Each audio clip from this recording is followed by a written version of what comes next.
Hello again, everybody, and welcome to another episode of the Good Bit Podcast. Thank you very much for tuning in this week. I am very grateful for your time. This week's episode is all about an absolute belter by the one and only Paul Thomas Anderson, and it is There Will Be Blood right here on the Good Bit Podcast. Hopefully not literally, hopefully we're just talking about the film. And I'm joined this week by the incredible Ewan Miller for the first time on the show. Lovely to see you, man. How you doing? I'm doing well, thank you. How are you? Good, thanks. I was hoping to rely on some natural light today, but it is a very dreek, horrible day here in Glasgow, so I had to put on this big light, and it just makes the place look so dark. Look. Oh, I can see it actually in the little... in the mirror. Yeah. No, we're quite lucky. Our flat faces south, and it is absolutely horrible out there, but I think there's enough natural light to sort of... There is, yeah. Make me look my best. We were just talking about those like snazzy purple or kind of pink LED lights behind you. I like the fact that there's like a proper set here. Very nice. Very I would very much like to take the credit, but that is my girlfriend. She's a bit of an interior design whiz kid, and I sort of just live here. So yeah, it's her. It's like a Scandi pink strip light from Hoose in the West End. I think that sounds good. If I'm honest, I don't know what any of that means, but I'm just going to assume that's a good thing. Okay, cool. Yeah. Well, I'll leave it to the listeners to think about going to Hoose. they might know personal design better than me.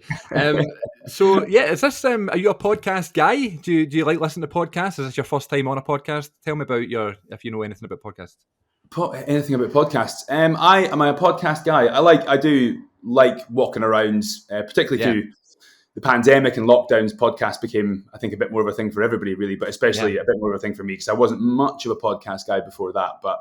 Yeah, I think particularly if you're in any career they're useful, but I found them very useful for the sort of career that I'm in at the moment, which is it's a career that's got lots of twists and turns and ups and downs, and sometimes the stable voice of an experienced actor or somebody that's been through it is really nice to hear. So yeah, for that reason mostly I would go to them, and yeah, this is my first time ever doing one. Oh well, here you go. I feel honoured. Honoured to have you on. I mean, that's a big deal. Yeah, I know what you mean. I've always been like a fan of podcasts, just in terms of like the kind of chill vibe of it. You know, like I love listening to music and things like that. I just recently bought AirPods. We weren't even going to talk about the price of them, but I did buy them. And podcasts are just great to kind of have on in the background and stuff. But like I always listen to podcasts in my bed, right? Like that's how I get to sleep. I like listening to podcasts and stuff. I just never assume like people listen to me when they're in their bed. Do you know what I mean? Like that's just strange. I did have someone come up to me recently who I used to go to school with and said to me, Chris, I've not seen you in ages. You talk me to sleep. And I didn't know if that was like a badge of honour or if that was that was something really strange. And I suppose it is weird. You don't know how people are going to use the things that you put out there. But I have, on occasion, there's a podcast on BBC Sounds called, I think it's on BBC Sounds, called Uncanny. And it's like a sort of ghost story podcast. Oh yeah, very nice. Do you know the one? Well, I don't know what it is about it, because you would think that a ghost story podcast would like terrify you, and they are scary. But I get to sleep in about 5 minutes if I put one on. There's something about the sort of atmosphere of the podcast, the way it's edited and put together. They just send me straight to sleep. So there's multiple purposes, the podcast. Yeah. I think people like listening to like short stories and stuff. It's always been like an interview thing for me, you know, listening to people talking to each other. I've never really gone into the whole audio book, you know, like, as you say, scary stories, murder mysteries, things like that. But that might be something to look into. Stand-up comedy is another one, I think, right? You get lots of like comedians doing stand-up and stuff. Yeah. Yeah, cool. There's also like a kind of, I don't know, there's people do those sleep stories, don't they, where they sort of like listen to things to help them get to sleep that are sort of in the sort of podcast genre. I have tried ASMR style, yeah. Yeah, exactly. I have tried a few of them, but I think like there's something about, this might sound really silly, but when someone's trying to put me to sleep, it makes me get quite annoyed, and like I don't want to go to sleep. So I can be a bit more factual, like a ghost story podcast or a piece of Scottish history or whatever. And then because my brain's sort of distracted and it's hooking on to something else, I fall asleep. But if someone's kind of going, you know, right, it's time to fall asleep, I start getting really agitated, actually. Close your eyes and have a deep breath. I'm like, what? That's not how I'm going to go to sleep. Yeah, don't tell me how to sleep. Yeah. Don't tell me what to do. Well, I got in touch with you because recently I saw you on stage. It's a couple months ago now. But I we've got this, and for those who are listening who don't know, but we've got this really good thing in this country. I don't know if it's branching out elsewhere, but I definitely know it's in Glasgow, Edinburgh. I saw one in Aberdeen once. So I don't know if that's the current thing, but it's called Play Pie and a Pint, and you'll go to see a nice short piece of theatre. You'll have a pie of some sort that was on the menu that day, and a drink of your choice. And I used to go all the time when I was in drama school, and then obviously, a massive thing in the world happened, which prevented all theatres to be open. So I never got a chance to go for a couple of years. And my first one back, I saw my guest today, Ewan Miller, on stage doing a play called Milkshake. How was that for you? How was the experience for you? I mean, Play Pie and a Pint's always something that I've wanted to do. I did like a mock audition with someone when I was at college, and it went really well and stuff, but I never actually got a chance to, be in the theatre itself. How was the whole Play Pie and Pint experience? Was that a good one that you remember? Yeah, absolutely. I mean, I've been lucky to sort of like snare a couple of them. I just graduated last July and did another one as part of the. I was very lucky to be taken on as a Citizens Theatre graduate actor. And at that time, we did a Play Pie Pint with Jamia Malevich, who's the new artistic director. So we did a play with her, written by Johnny McKnight, sort of autumn time last year. And then Milkshake, the one that you've just seen, is the second outing for me there. And that was with Finn Den Hertog directing and written by Rob Drummond. And both experiences, I've got to be honest, were just phenomenal. Working with great teams of people, great actors, great writers, great directors. And the actual sort of organisation itself, Play Pie Pint, is just so warm, open, friendly. And I mean, like, pub theatre is a really big thing in cities like London. There's all sorts of up and coming writers, directors, actors who get discovered in these places, and it's a really celebrated side of theatre down in England, I think. Whereas here, we sort of, as far as I'm aware, we just sort of have Play Pie Pint that does that, but it does it so well and sends the plays. I mean, we went to the Traverse Theatre in Edinburgh and we went to Aberdeen. Nice. So they reach right across Scotland, and I think, is it right? This could be wrong, but I'm sure I heard that it's currently the UK's biggest generator of new writing. I don't know, but I know this season's like focusing on a lot of like new sort of Scottish stories, Scottish writers, things like that. I mean, I wouldn't put it past them, because all their stories are very much, real life based, personal stories, personal experiences, things like that. And it's like a new play every week, which is just unbelievable amount of sort of production, really. Yeah, I've been back a couple of times since. It's been lovely just to see the kind of sort of mix of what you get, Tell the listeners what Milkshake was about then. Tell us the thought process behind that one. Milkshake. So I think Rob Drummond wrote the play a few years ago. And it's basically about a left-wing activist, which was me, and a sort of right-wing politician. And they've been sort of brought together because of an incident regarding a milkshake. I have sort of thrown a milkshake over the politician in the street, and we have been brought into a sort of council office to go through a sort of restorative justice session. Yeah. And the facilitator and I think the witness don't turn up, and myself and Richard Conlon, who played the politician, we're sort of left to our own devices in the room and decide to try and sort of stumble our way through the restorative justice session without the facilitator and the witness. And I mean, people that are listening now who haven't seen it may see it one day. You don't want to give too much away, but basically the human side and the ugliness of both of these characters sort of spills out in a heated political conversation, and their sort of motives and reasons for doing things that they did are slowly discovered. And you sort of, I think the point of the play from Rob's perspective was to try and find perhaps the human side to every political person and have them have a conversation that feels a bit more human than a bit more aggressive or anything dealing in too broad a brushstroke that it missed the human, So yeah, I think you do, from feedback from the audiences that were there, you might have an opinion yourself. I think people do drift from the left-wing activist over to the sort of right-wing politician, and they sort of go back and forth the whole way through the piece, and that's kind of the point, I think. Yeah, that's the thing I like the most about it, I think. Like I went into it not really knowing much about it, obviously, but when it started, I was like, right, okay, well, I have an opinion, you know what I mean, on these things. Yeah. And I was obviously like siding with your character, like being like a sort of young guy in this country and stuff like that. But then as it was going on, I was like, well, this politician's making some, legit points here, and I was swaying. By the end, I still was on your side, but I did kind of go towards it. Don't worry, you did a great job, don't worry. But the funny thing was, like, I love milkshakes, right? That's like that's my favorite drink. And I mean, the whole time I was just craving a milkshake, and I wanted to go and get one after it. But then, like, the conversation and the debate was so big. I was like, I'll just leave it today. I don't.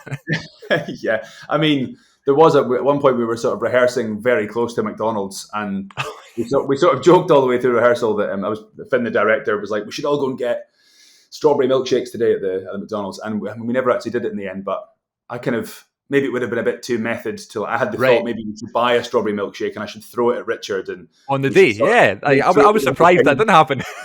Yeah, I know, but some things you don't really need to do. I think no. Milkshake over Richard's one of them. What's your favorite flavour of milkshake? Do you have one? I mean, I know that's a question, right? No, I actually got an answer. I think I not too long ago, I was over in the States. Me and my partner were visiting our friend Naomi when she worked there, and we went to a Five Guys, and I had never had a cheeseburger and a milkshake at the same time. Ooh. But it's obviously a huge thing. Lots of people do it. So I thought, I'm going to do it. I'm going to order one. And I ordered a peanut butter milkshake, and it was absolutely phenomenal. Those Five Guys milkshakes are stunning. Like, they're game-changing. But the issue is, like, they're so good, they're called, like, premium milkshakes, and you can't stop drinking them, but they just make you feel like death after it, though, man. Like, especially when you're eating all those chips and you're eating all that burger. I went to see quite a quiet film in the cinema after I had it, and I think the loudest thing in the cinema was probably my stomach. Yeah, I love a banana milkshake. That tends to be my favourite one. But in Five Guys, they do, like, a bacon one. Did you know this? Like, they put bacon through a milkshake? No. Yeah, I know. It's a step too far for me. I agree. I've not tried it yet, but I've heard it's very good. So maybe one day. I don't know. I always laugh because obviously they're so expensive too. I can't believe we're talking about milkshakes. But I know, yeah, God. You ever seen Pulp Fiction? Yeah. Of course, right? They talk about, like, the $5 shake. You're going to get a $5 shake. Like, every time I get, like, a really expensive milkshake, I'm like, this better be as good as the one in Pulp Fiction because it's so expensive. Talk to me a little bit about when you started watching movies. Then, when you were younger, do you have early memories of watching movies? Do you have a first cinema experience that you can tell us about?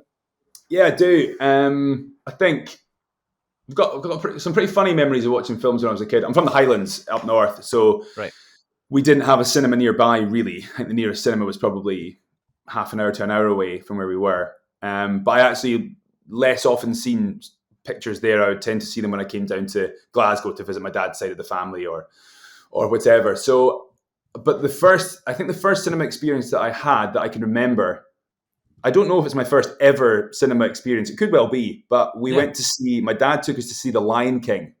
Oh man, that's a good one. Yeah. And I remember, I was very young, but I remember very specific things. I think it was on, it could have been in the ABC on Sucky Hall Street when it was functioning as a cinema, or there used to be an Odeon on Renfield Street, which is where I think it might have been, but that's now closed, obviously. And my dad, we did the whole thing. We were down from the Highlands. We went, and on the same day, just down the road, they must have known The Lion King was on. There was a shop selling sort of Simba hand puppets. I got like a Simba hand puppet that I had it the whole until I had it until I was about 16 years old. And then when I left the hometown that I grew up in, I actually gave it to a friend of mine when I was leaving. I was going to say, I thought we were going to go, and I have it with me today. No, yeah, he's going to do the rest of the podcast. Yeah, no,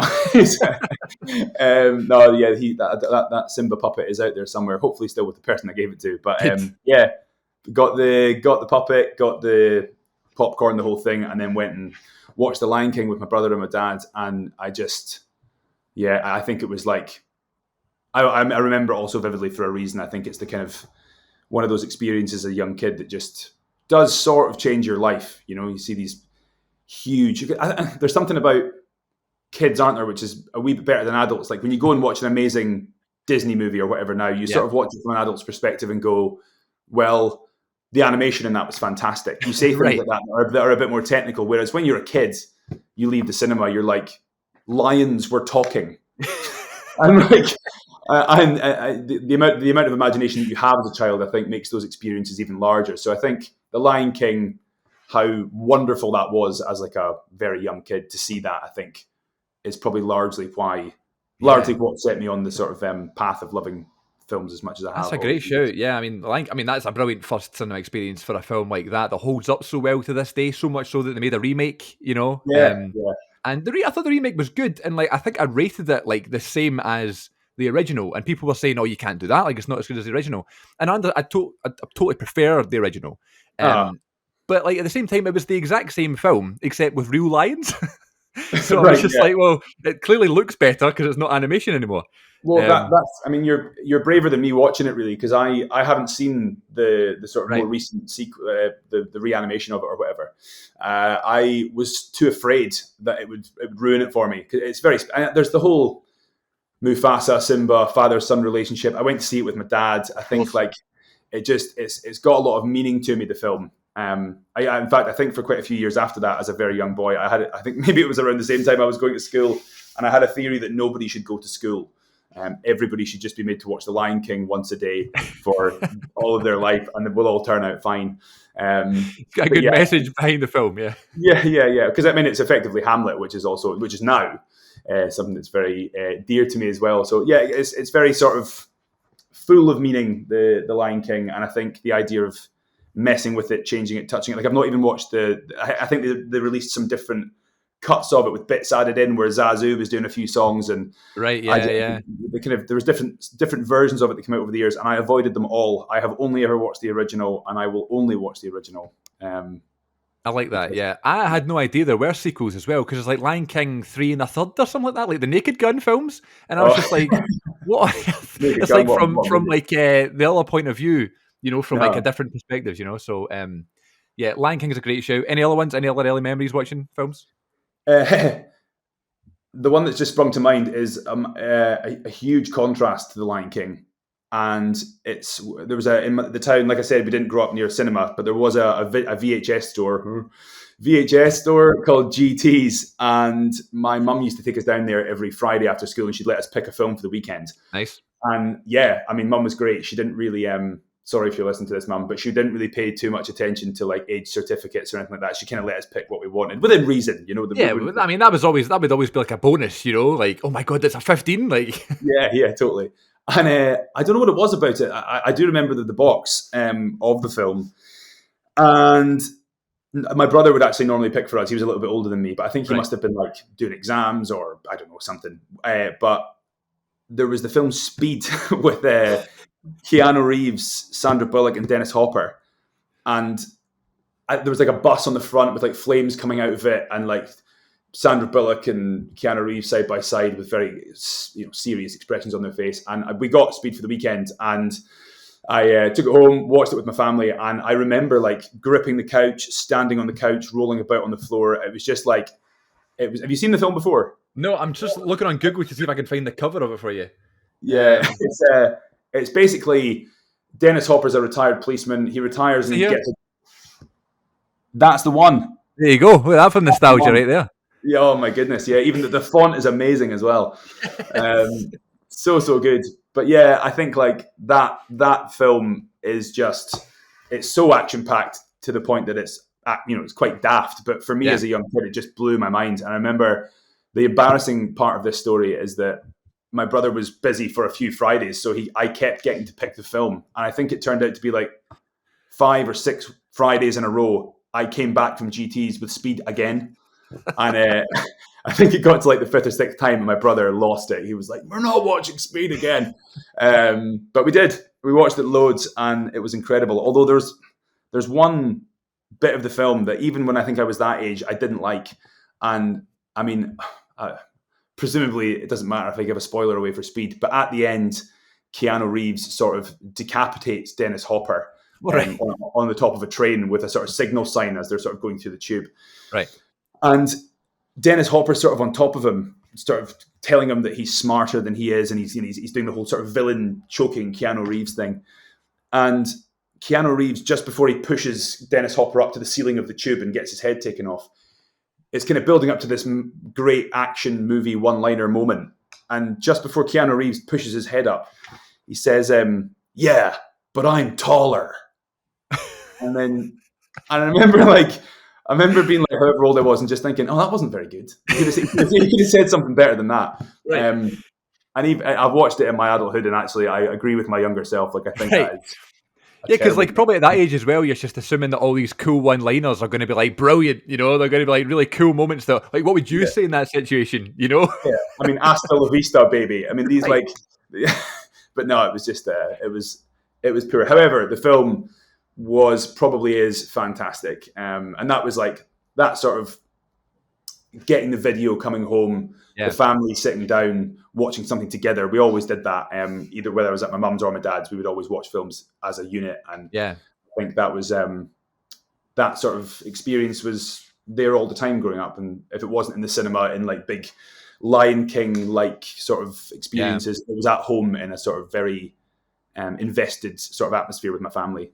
I mean, Lion King, Speed, practically the same film, right? Like, you know. I mean, I presume you're being playful. Yeah. They're extremely different. I've not seen Speed, so I'll go in expecting lions and I'll probably get something different. Oh, honestly, man, it's great. You'll love it. Sure. Well, so I used to have a Global Video near me. I never had a VHS shop, but it was a Global Video, which was mostly games and DVDs. I don't really remember renting out any movies. Like, that's a big thing. Like, if you watch like American movies from like the 90s, like it's very much like, oh, we're going to the video store and stuff like that. And it's never been something that I did. I would always go to Global Video, and it was always PlayStation games that I rented out, which is funny because like I'm not a gamer really. Like I'm not really into games and stuff. I never really have been. But at the time, I think there was something cool about it. You know, you could go and like borrow a game for a bit, you know? I guess it was just something that as a young guy just was more exciting. But it definitely took me until I was a bit older to really got into movies like that, to the point where I really, really wanted to go and rent them and stuff like that. But definitely not as a kid. So that's interesting hearing that like The Lion King is something that sticks out in terms of cinema experience, you know, but then like it maybe wouldn't be the one that you would have rented, you know, you would have rented something different.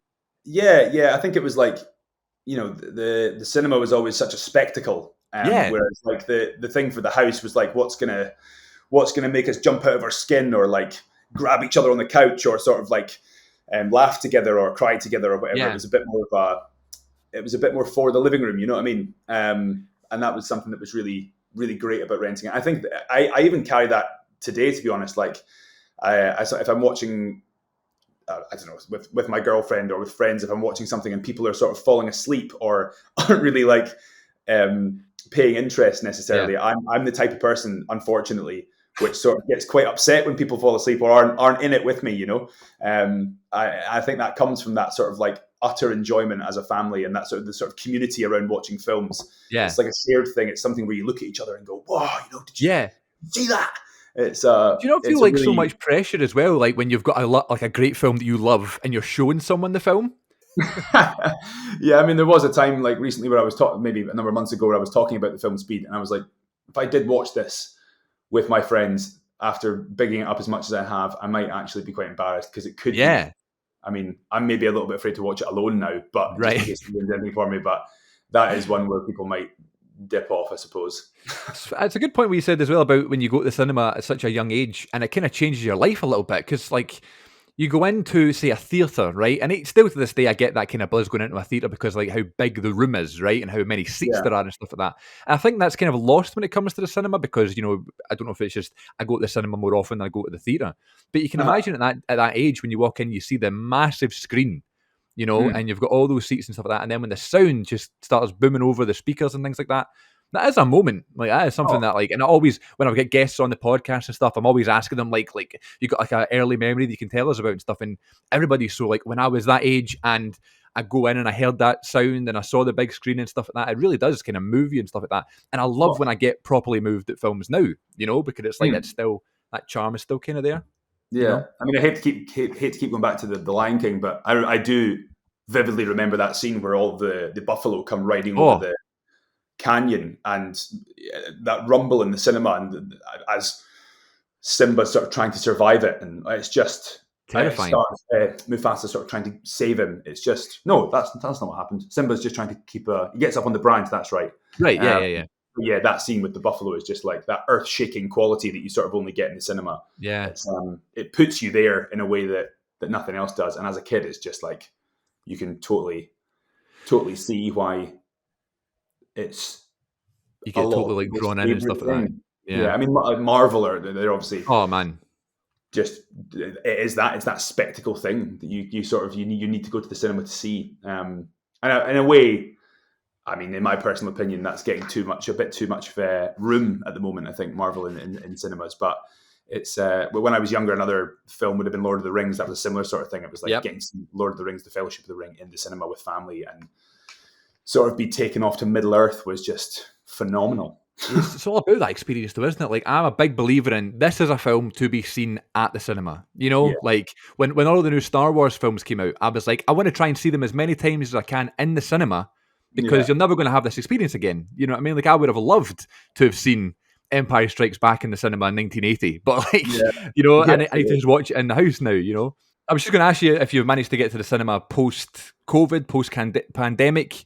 Have you gotten a chance to go recently? Have you got any films? Yeah, I'm booked tonight. Talking of films that you should see in the cinema, I'm actually booked to go and see the new Batman tonight, which I've been wanting to see for a few weeks, but I've been unable to. So, got to go and catch that. But what have I seen post-pandemic? I won't mention that film. I mean, you mentioned anything, I don't care.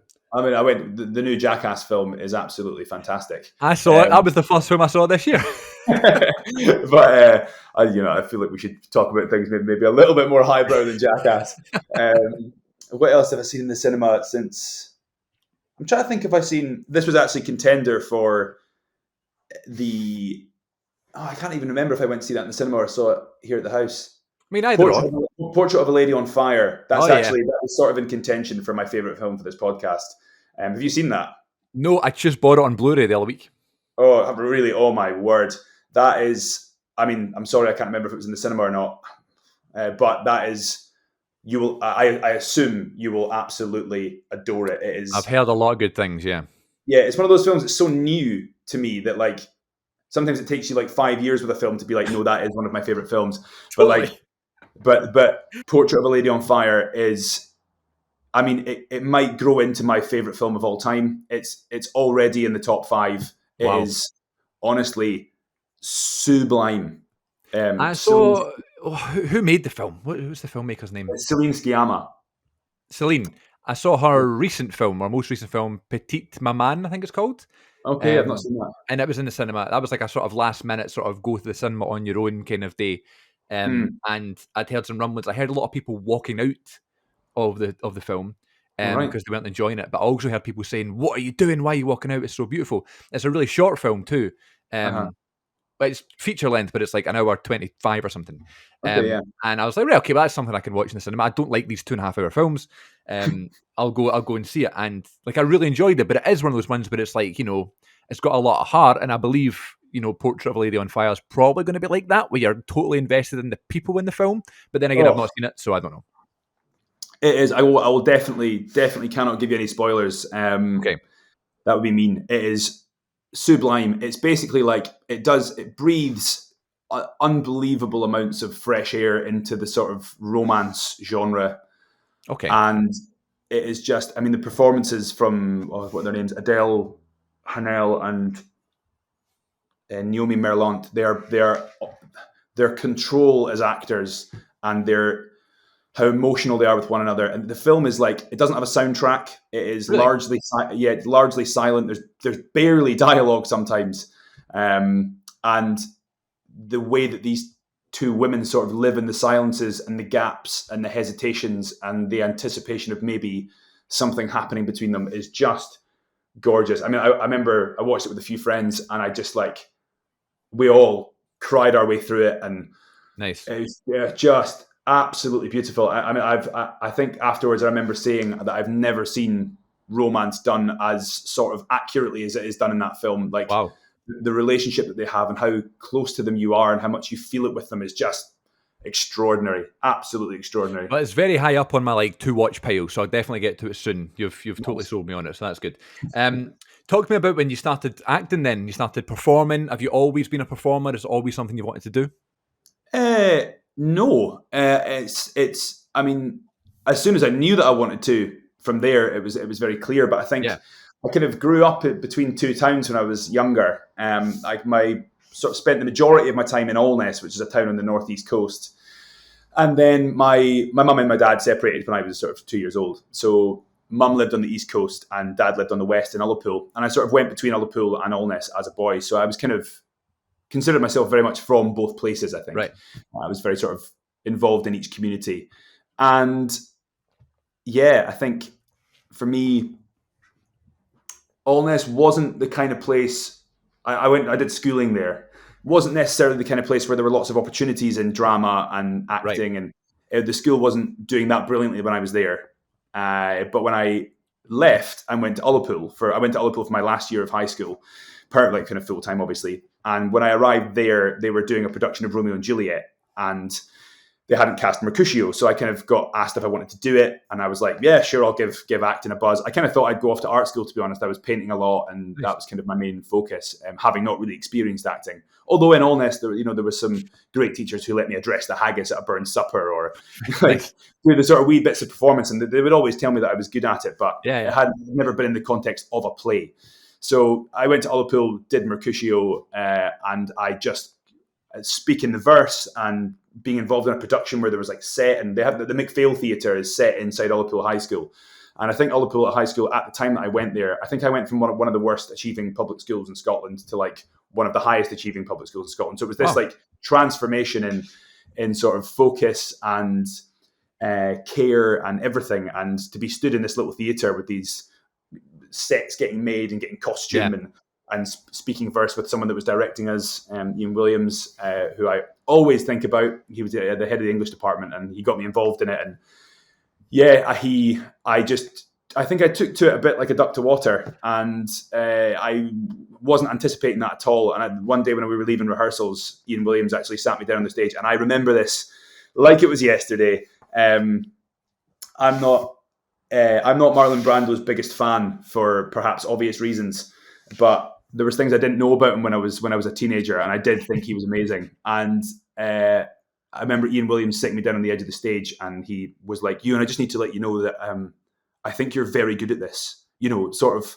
not just very good, but Marlon Brando good." Oh, and I mean, like at the time, that went straight into my heart and mind, and I was like, "Boom! This is something that I need to do." Yeah.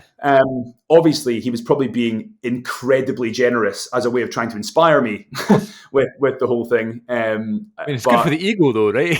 Well, I mean, it was good for just giving me clarity about what I wanted to do, because I was loving it, and there was just a few things. Jean Uckert, who's a big hero of mine up in the Highlands, she was also there in support. My dad was there in support, and this sort of from that moment, there was this big wave of motivation and support towards becoming an actor, and that's sort of where it all started. And from then, regardless of where life's gone at different times and where I've gone at different times, it's always been acting from that moment. I love that, because it's like those early roots, like in school shows, you know, when you become like a professional actor, you always need to talk about like these credits that you've done in theatre and stuff like that. But realistically, some of your favourite times and best times all came from when you first started, you know, whether it could be like a ridiculous role you played or a terrible show. But at the same time, it's like, it means a lot to you, you know what I mean? So those are the things that kind of make you, you know? Yeah, and to make sure that I'm not too much on the side of my own ego with that comment a second ago, I do remember having to deal with the sort of embarrassment quite early on as well, because I think on one of the performances that we did of Romeo and Juliet, one of Mercutio's last lines as he gets taken off is "a plague on both your houses." Right. And speaking to Montagues and Capulets. And as I was taken off, I remember screaming, "a plague on both your houses," and quite a few people in the audience laughed. I was like, I remember standing in the wings just going, "Why are they laughing?" That was a really emotional moment. Why are they laughing? I was so good there. Yeah, it wasn't without its pitfalls, but it was definitely the start of it all. So, yeah. Yeah, I did that production of Romeo and Juliet in 2017, I think, 17 or 18. I think it was 17. And it was at Cumbernauld Theatre, and it was an immersive theatre piece where like we transformed the entire theatre, which has now been revamped into this amazing looking theatre now. But at the time, it was still quite small, and we transformed the walkways and the rooms and stuff into the kind of world of Romeo and Juliet, and that was the Friar Lawrence. So I had to come in at the end and see the two bodies and be like, "Oh no, what has happened?" And I don't know if people just like, I don't know if it matched my personality or not, but like, I just could never do it. I just couldn't get that energy right, you know? It was always so embarrassing that the audience, I could feel them being like, oh, well, he's not doing very well there. Yeah, I mean, it's a hard moment, man. It's a It's hard hard, moment. you know. Especially when you're walking about a theatre trying not to walk into things, and oh god, it's good times, good times. Totally. Right, so I asked you to pick a film, pick a favourite film, or if it was one that you know really well or you've seen it a few times. And I think quite quickly you came up with There Will Be Blood from a bit of PTA. Yes. Why did you choose this incredible and moving film from the mid 2000s? Yeah, I'm glad you think it's moving, because it sometimes gets. I think sometimes it gets a little bit. What's the word? Pointed at for being, and it is. It needs to be this sort of moving capitalist monster that we all hate, because there's a lot of stuff in it that's ugly and is actually very relevant today. But it is moving. I think. Like, I find so many of the character arcs just so beautiful, and like they come out of nowhere sometimes. You're so invested in this big overarching theme and story that's going on in There Will Be Blood, that sometimes when, I think the character's name is Mary, she's the sort of daughter of the Sunday Ranch. Right.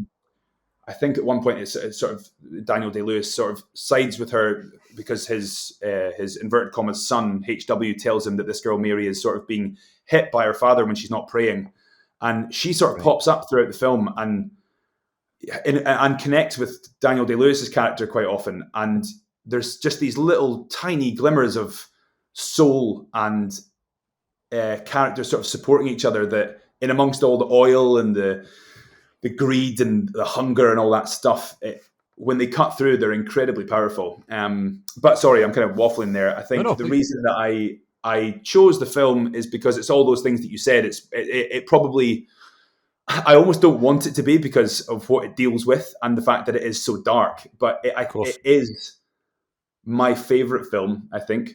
It's also a film that I think I know quite well. And yeah, I think it's all of its depth and its belly and how scary it is really as a piece that I think makes me love it.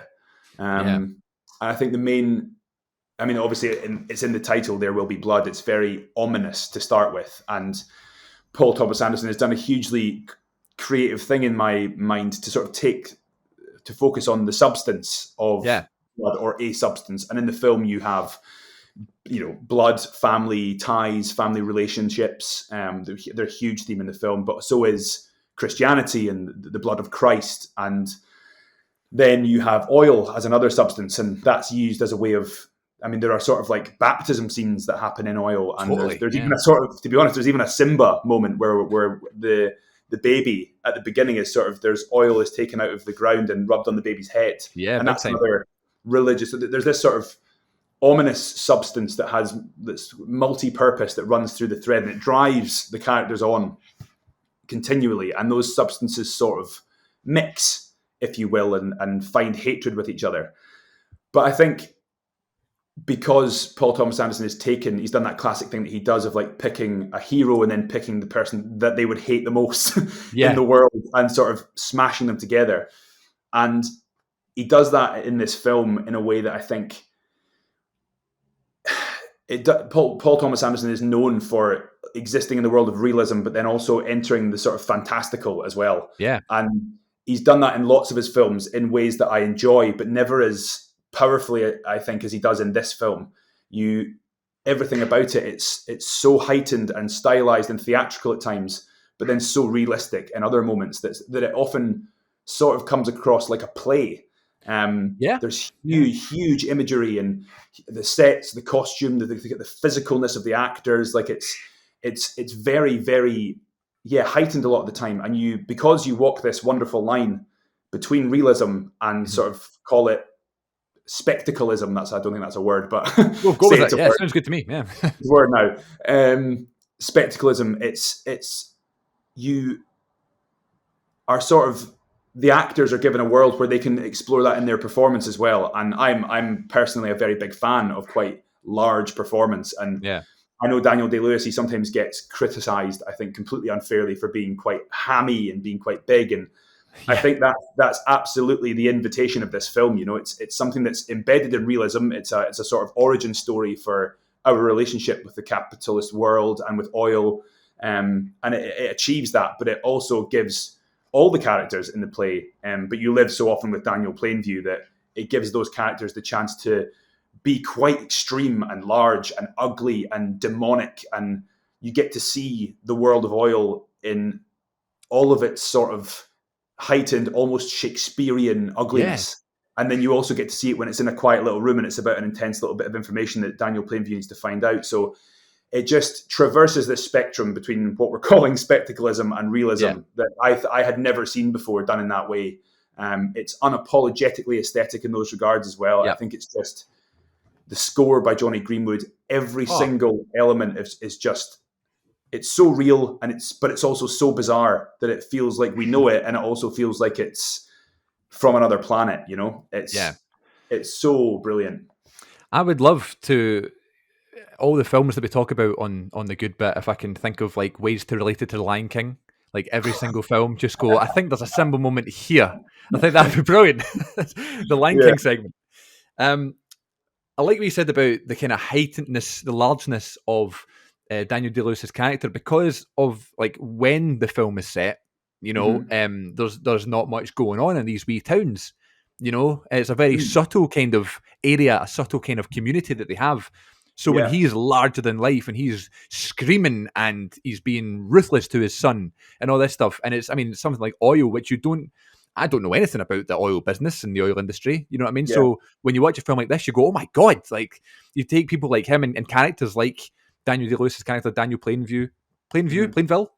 Plainview, yeah. Plainview.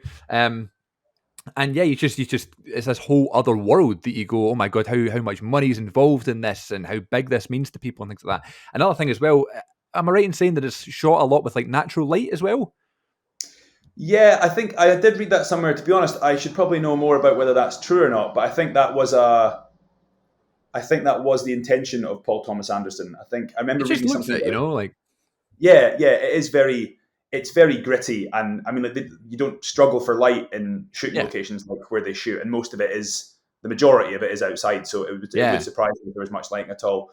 But yeah, I mean, like I think that's part of what again makes it feel really sort of theatrical, which might sound like an odd thing to say, but when you see the sort of what would you call it, the big sort of, they're not mills, what's the drilling sites, you see the structures that I've built for drilling, and the sort of overexposedness of the sky and the sand and how dry the earth is. It's kind of you often at times, and because it's clever as well, they don't, I think partly what makes it feel sort of Chekhovian, or again, sort of like a play, is that he rarely deals with huge cities full of people, or he's never anywhere very, very busy. It's always like a bunch of people that you could imagine being the cast of a play. And like you say, it's always a small community, and it feels like everything about it's so dusty and real, and like they're using the natural daylight, and it's kind of, and the other thing that's quite, I know Baumbach does this quite a lot, which I love in films, and I don't think enough directors do it,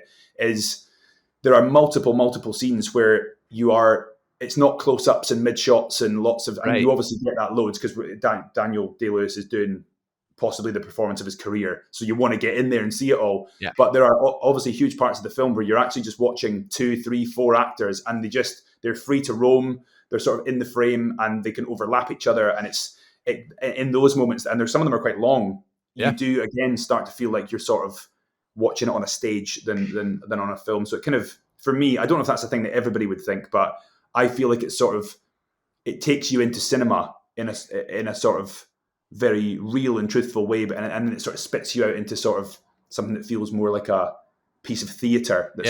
You're witnessing it happening in front of you. You know, reminded me a little bit of like The Power of the Dog. You know, that new Benedict Cumberbatch film. I know it's kind of stylistically similar in terms of like the kind of the dust and the kind of desert kind of area, but and even similar characters in some way with Benedict Cumberbatch's character and Daniel Day-Lewis's character in some ways, I guess, just being a bit ruthless and I thought that. But I did think that film was a bit slow, and I didn't find this one. So I found that not slow in a bad way, slow in like an intricate way, you know, in this film when they're having the conversations and you really want to listen, you know, and you really do get drawn in to a lot of the conversations.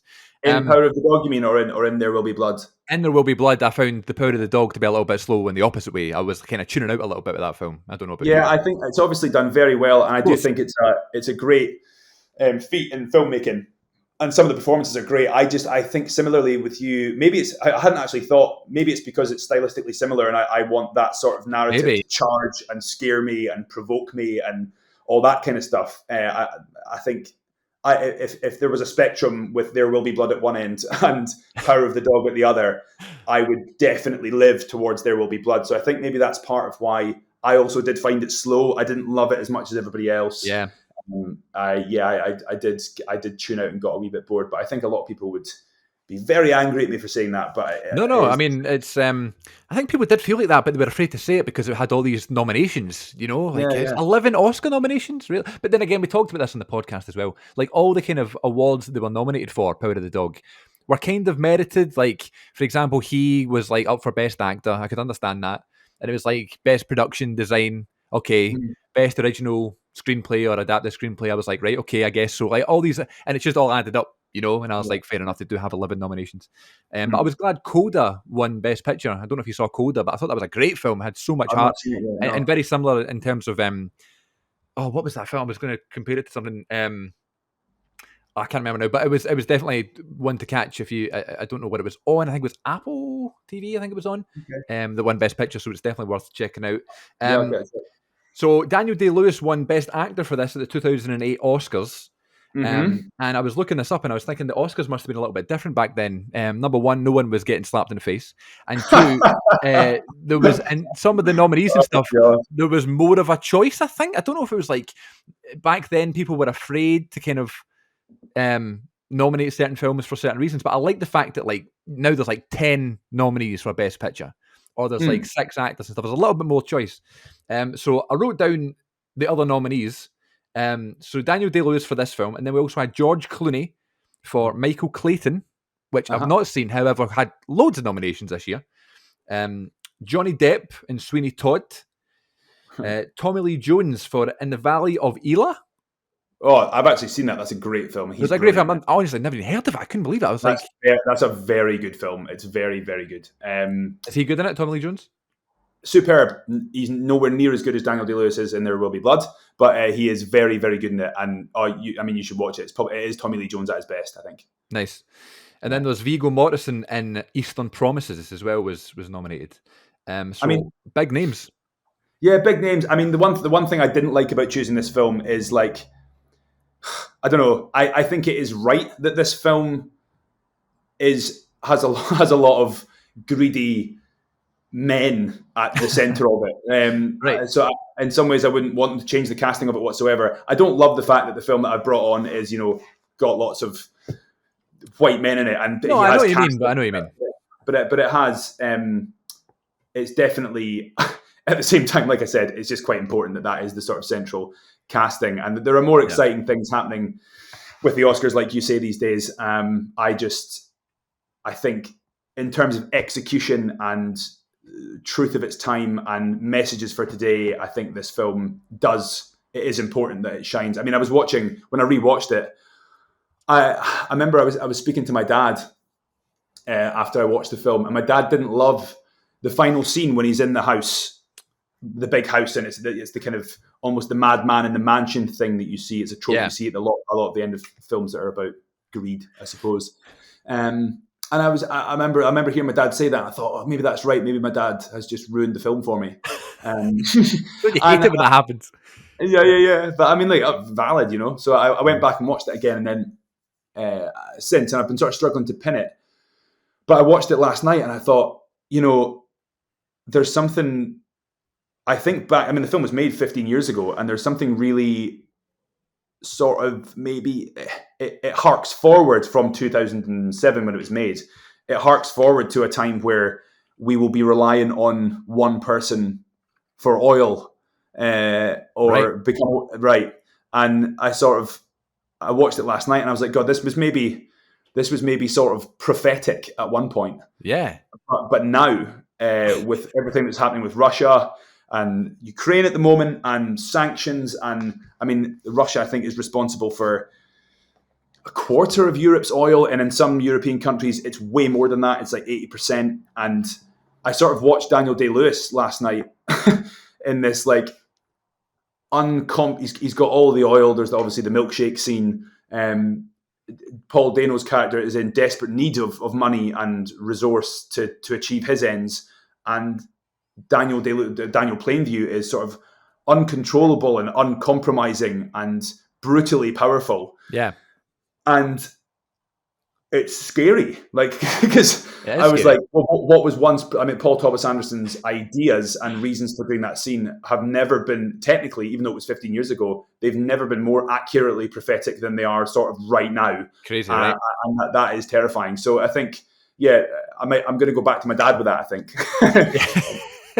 My goodness, I'm sorry. I think Siri think I just asked for their assistance.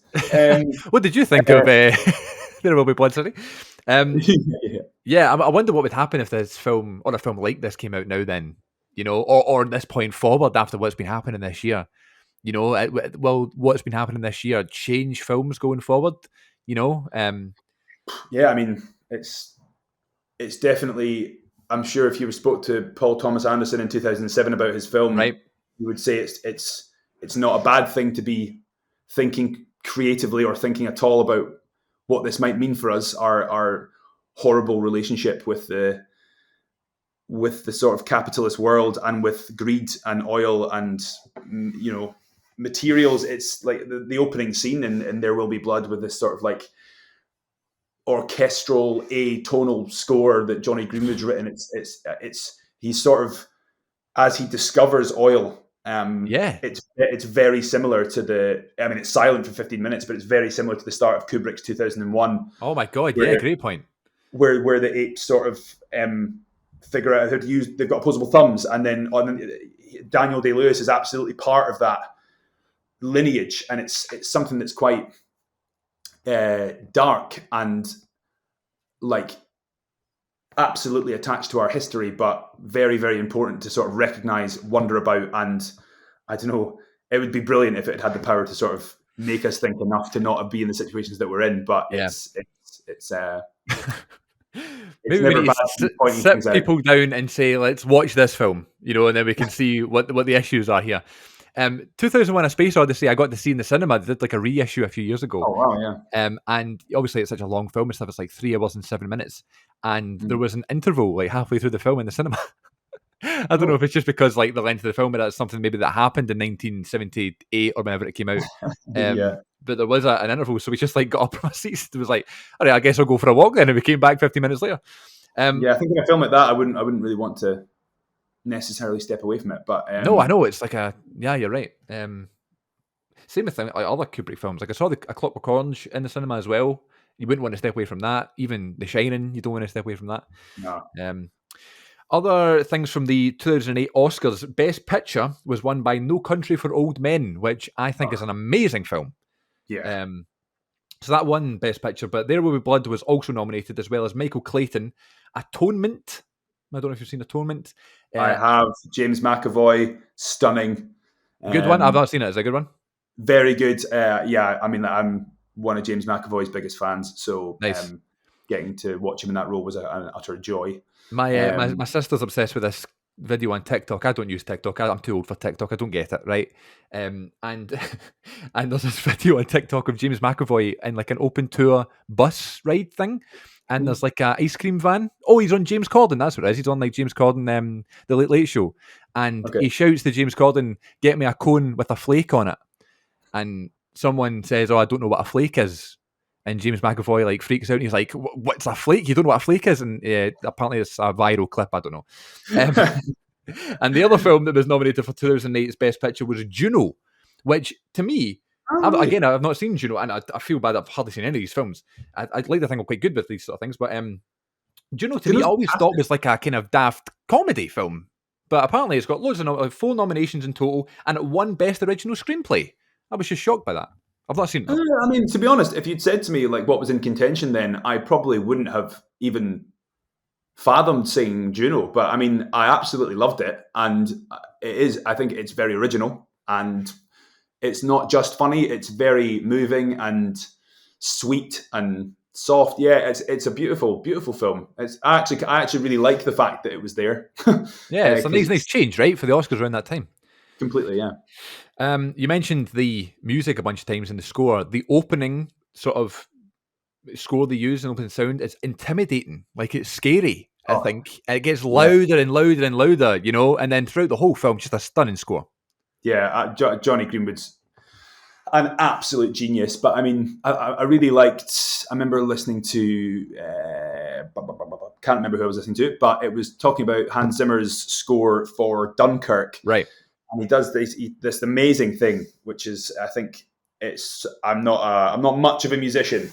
I'm a little bit of a musician, but there's a thing called the Rupert tone or the Rupert score, which is basically where you have like a bass, middle, and high sound, and the three of them sort of ascend together, but they also twist round each other. Okay. And it's a way of basically like creating the feeling of tension and ascension, as if you're building up to some sort of mad climax. But because what happens is, as one of the threads sort of hits the top of the score, because it's spiraling, it then drops to the bottom. So you just have this like repeated cycle of sound, which makes you constantly feel like you're building up to something. But the truth is, you will never get there. Right. Because it's like a repeated score, effectively. But it reminded me, Johnny Greenwood's music, particularly at the start of this film, reminded me of that. You kind of just feel like your shoulders are going up into your ears, and like you're picking your nails, but you never get any relief from it for quite a while. It's absolutely genius. And then he's sort of turned the drilling sites that Daniel Day-Lewis and his company build. It's almost like Johnny Greenwood has sort of made them musical. You know, right. like it's all jangles, pieces of metal scraping and wood getting tapped, and the scene where the well goes up in flames, and you know, his son goes deaf and he's looking at it in the darkness. I mean, that is possibly the best scene in the film. But the when he's running with his child, and the sort of the bassy rhythm that's set up by Greenwood, and the sort of scrapes and jangles, it's just like it's so mechanical and so fast paced and tripping that it's creates this huge sense of unease the whole way through the film. It's like a terrifying scene too with the fire. Oh, like that's scary. I watched it last night and I was like, God, I don't know why I do it, but I try and find reasons to like Daniel Plainview, and I have got a few. Right. But that scene where he puts his son into the sort of holding office, and then he turns back and looks at the oil, and within 2 minutes, he's sort of like hitting Kieran Hines' character on the shoulder and celebrating and staring on with this big demonic smile at the flames, while his son is, and I mean, I know he doesn't know that his son is deaf, but just the abandonment of his inverted commas son in that moment, who I think he does love. I agree. Is just so grim. Yeah, you see that he loves him in the church scene where he's talking about how he sinned. You know that he loves him through that moment, you know? Yes. What did you make of the scene, or the scenes, of Paul Dano's character just letting loose in those church scenes with the old lady, and then later on with Daniel himself? They are just, I mean, they're over the top, but not in like a kind of exaggerated, you know, silly way. It's like this so passionate, emotional way. And still, much like the score, as it builds and builds and builds, and you feel nervous listening to that score sometimes, you kind of feel a little bit tense listening to him scream, you know? And it's always offset, isn't it? It's like you've got this one thing happening with, it's either Daniel Plainview doing something and Paul Dano. I think I always say Dano, but it's Dano, isn't it? Dano? I think it's Paul Dano. I don't know. I think it's Paul Dano. I always say Paul Dano. Let's call him Dano. You know who I mean. Paul Dano was watching Daniel Day-Lewis, and he's sort of like appalled at what Daniel's doing. But then in those scenes, like in the church and stuff, you have, actually, there's a really cool thing that Paul Thomas Anderson does in that scene where he takes the arthritis out of the woman's hands and sort of takes the devil and throws it out the door. So he throws it out the door, and the camera moves back. And if you watch it, he cleverly, you're originally just watching the scene being shot, but then because the camera retreats out of the door, so effectively running away. Paul Thomas Anderson has turned us into the devil. It's made we're sort of being expelled from the church, and then he turns around and goes and says, "It is gone." and then it cuts straight away to a close-up of Daniel Plainview standing at the back of the church. And it makes us the devil in one moment and then makes Daniel Plainview the devil in the next moment. So you have all that tension and that fear built up, but then it's very quickly sort of redirected either to you or to Daniel in a way that makes it even more powerful. But yeah, I think Paul Dano is phenomenal in the film. I think he's got him and Daniel Plainview. They both enter moments where they sort of look like the devil, and I think that, like I was talking about at the start, the Paul Thomas Anderson's film gives them the room to do that. It gives them the room to go from something natural to something completely massive. Let the actor just create this character, create the atmosphere, and do your thing. Yeah, completely. And they actually do make for some of most of the film's best moments, I think. When we really cross that line. I think scenes like when he leaves his son on the train, and even after when the son comes back older, and you get flashbacks. It's quite emotional, isn't it? Like you see these moments and you kind of feel for him, and that's the moments we try to feel bad for him. You know what I mean? Like he does love him, but he's so blinded by all the money and the greed and the land and all that stuff. So I thought that was really interesting. And the fact that one of the last lines in the film is "I drink your milkshake," and the fact that I was talking to you about this today, I just thought that was hilarious. Yeah. That is funny, actually. I hadn't thought of that. It comes up everywhere. But I think you do struggle with Daniel to Plainview. You do struggle. I mean, I've got loads of reasons why I like Daniel Day-Lewis, but of course. Daniel Plainview, you struggle to like him a lot for most of the film. But then there's just a few things. Paul Dano and Daniel Day-Lewis, their characters both go through these sort of baptisms, confessions in their own right, So at the end, Paul Dano is saying, "I'm a false prophet. Religious is a superstition," and Daniel Day-Lewis is on his knees. "I've abandoned my child." They both sort of force each other, and they confront each other with themselves in a way that makes them, I think, hate themselves, which I think is very important for what the two sides of the film represent. But right after, Paul Dano has been slapping Daniel Day-Lewis around and making him do something very religious, which is confess. But Daniel Day-Lewis goes and sits down, and Mary, that young girl I was speaking about earlier, who's also been hit by her father because she's not praying, out of nowhere she runs up behind him and throws her arms around his neck and hugs him. And like, it's on a knife edge. You're looking at Daniel Day-Lewis and you hate him for what he's done to his son, and you hate him for the way that he is, but then you see his internal pain, which makes you realize that he's a very complicated man. And then he sits down and he's sort of put right side by side with this character that you sympathize with deeply. And they share a moment that I think just cuts right through all the stuff you hate about Daniel Day-Lewis. And then you're the only moment you see him genuinely emotional when he's crying by himself is when he's reading the diary of his brother, who he's recently realized that he has. So that moment's very well placed because it's quite late in the film. Yeah, and you all of a sudden start going back through to the 2001 moment at the start of the film, and you run backwards in time and you go, wait a minute, who is this guy? Like, where does he come from? Like, where's his mum and his dad? Like, who is his brother? He's got no one. And the human side of him. Yeah, so you do those. Like I say, they spill up through the cracks very, very briefly and very rarely. But when you do, you sort of get a hint that this monster is a person, and I do feel for him. Yeah. Have you seen The Untouchables before? Is that the one with Sean Connery? Sean Connery, yeah. I don't know why. I just got vibes of the Sean Connery character in The Untouchables from Daniel Day-Lewis' character here. I don't know if it was like the delivery of his lines or not, because it's not as if like this great performance by Sean Connery. I think he's good in the film, but totally different actors. But I don't know. I just got that vibe. There is a sort of Scots. I mean, Daniel Day-Lewis he does what Olivier did a lot of the time, which is to start sort of with the externals, and you come up with the voice and the movement and everything sort of bit by bit, and you sort of start from the outside in. I think that is what I think Daniel Day-Lewis did with this. He talked about listening to old Dust Bowl recordings and finding this sort of prospector's voice. But what was I saying? We were talking about Sean Connery. So the voice that he's developed, I think, it has a sort of Scots-Irish twist in it. That's probably the only similarity that I could think to pull out between their performances, because I think Sean Connery is awful in The Untouchables, and I don't think I think he won an Oscar for it, and I to be honest, I was shocked. He's not supposed to. No, I know. I just thought, I don't know, maybe it's the mustache as well. I don't know. Maybe there's a sort of Tom Selleck-y mustache thing going on in both characters. Yeah, I wrote down Tom Selleck in my notepad. I wrote down Tom Selleck.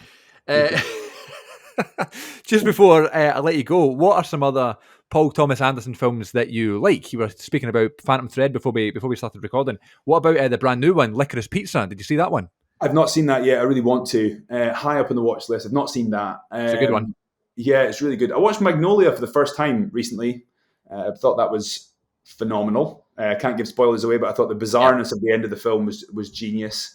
Phantom Thread, like I said earlier, it was that was obviously the next film that came out that they had done together since this. So I went into it prepared to sort of nerd out on it, if you will, and I really did. And I think like the level of detail, and I'm also a big Hitchcock fan, so like getting to watch what Paul Thomas Anderson did with Hitchcock's cinematic vocabulary in that film was just amazing. Like the sort of dance between the colors of green and red and how they move around the characters and represent different things. And it's a brilliant film, yeah, really, really good.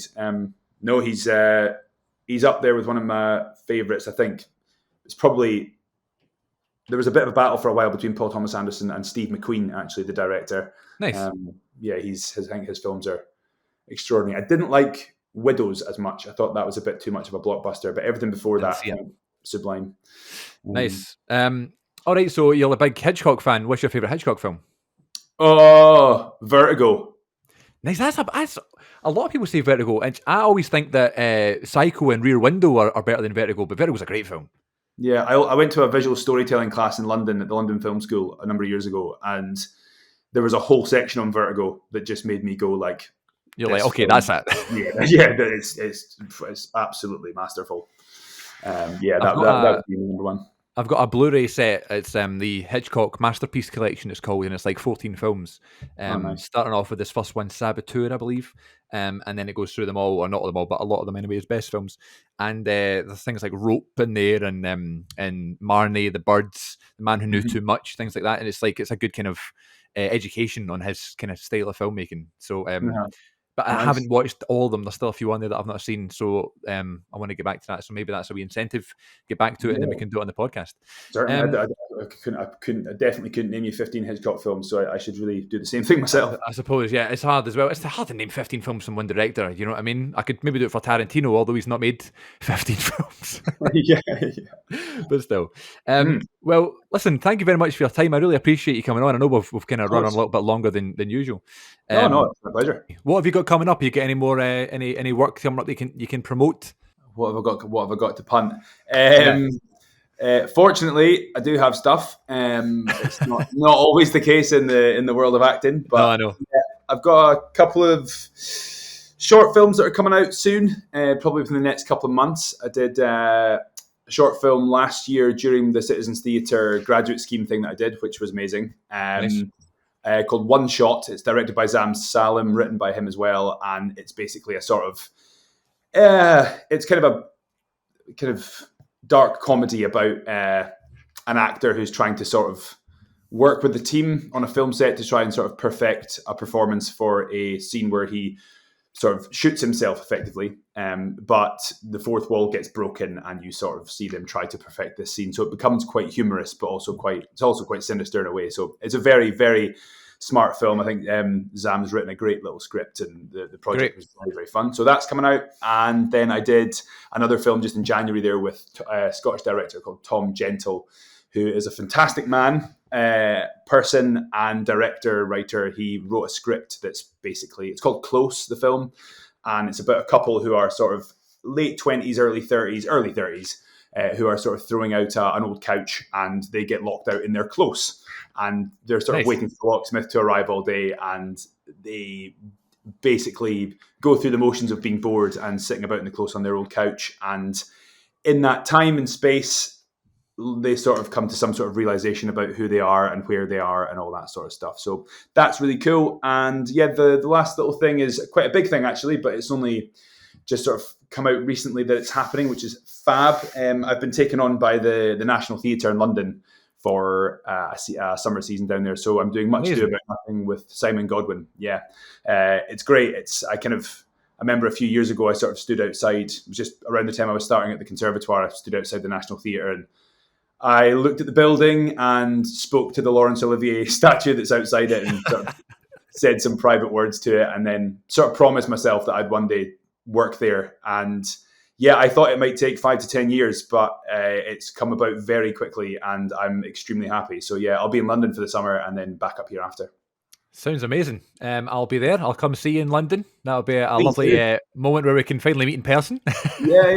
I'll sort you a ticket or whatever, man. No problem. I'd love that. Yeah. What about social media? Where can we get you on Twitter and Instagram?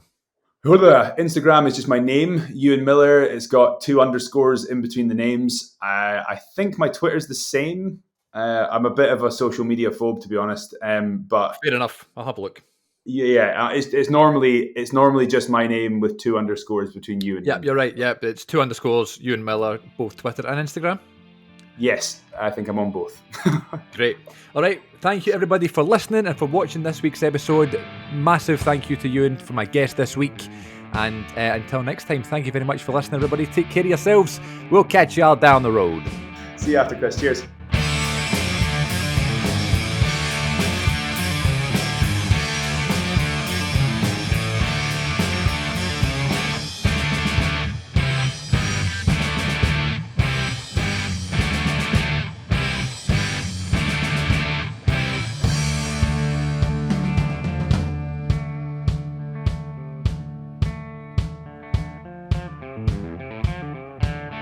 Citizens